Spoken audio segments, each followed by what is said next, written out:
Okay, Joey, so when you move downtown, are you going to use a scooter for your entire transportation? Well, a lot of the work that I do is at City Hall or at council chambers.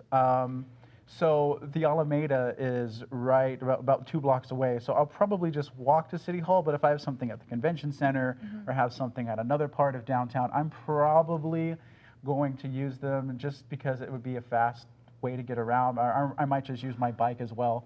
I'm looking forward to being downtown and not having to drive from the northwest side for council meetings and Well, stuff. and when the Rivard Report moves to St. Paul Square, I might actually use them more often because that's a distance that is like car, scooter. Yeah.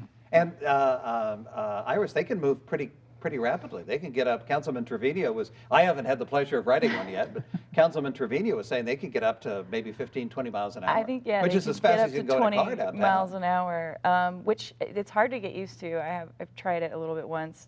I mean, it takes a couple minutes to like actually be able to navigate traffic. So, I mean, it's not surprising that a lot of people have kind of had close calls with scooters and pedestrians and cars. And that's clearly something that the city has to work out. I asked the representative of Lime when he announced that the Lime scooters were coming.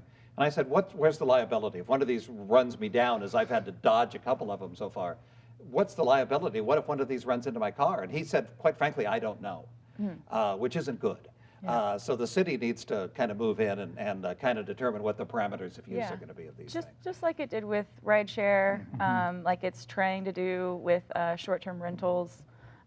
This is a disruptive technology that's coming into the city whether it likes it or not. And rideshare is a good example because the city council's record is not sterling when it comes to dealing very with. Like, yeah, no, don't. Well, I mean, it's because you're dealing with new technology. I mean, it's the app economy because everything that they're dealing with now, rideshare, Airbnb, or other home sharing services, or the Bird or Lime scooters, they're all app-based. And so it's technology that just wasn't there 10 or 15 years ago. So this is, I think, a city or even a state government's way of just adapting to new things that would benefit, people's lives. But, now it has to be done in a way that it's not disruptive, if you know what I mean. It's just a new way of, it's just having to look at new things that are happening and ways to potentially regulate it. You guys both work out of City Hall, which obviously is off limits for the next year and a half.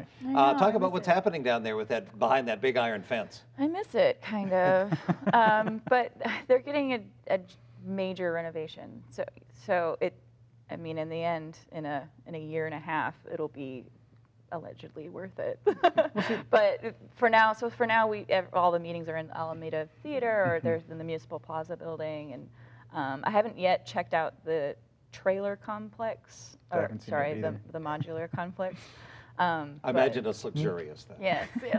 I'm told it's air conditioned. Joey, what's happening? Why $38 million to fix up City Hall? What all has to be done over there? Well, City Hall is a very historic structure. If I remember correctly, I believe it was finished in the very, very late 80s, maybe 1889 or so.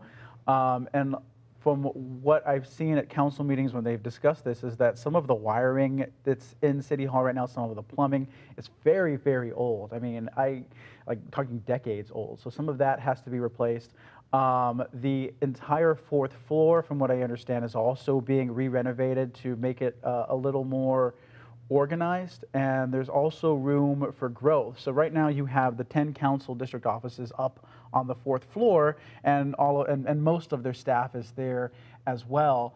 But all the offices are scattered along the edges, and there's 10. And when it's done, there's going to be room for additional council offices later when the city grows, if the city has to add, say, 2 new offices or 2 new council districts. So that's going to be part of it as well.